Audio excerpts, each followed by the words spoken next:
RAM છો લે પાટી બાટી ને બધું વાડીમાં લાવે લાગે એમ એ શું છે ચેવડો હાલે શું છે વર્તી જાતું મીઠામાં આવે છે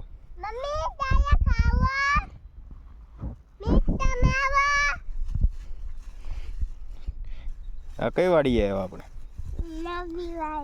નવી વાડીએ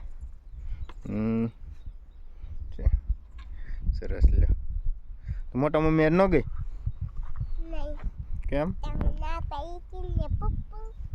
ના પાડી છે હે ચણિયા ચોળી ન પહેરવાની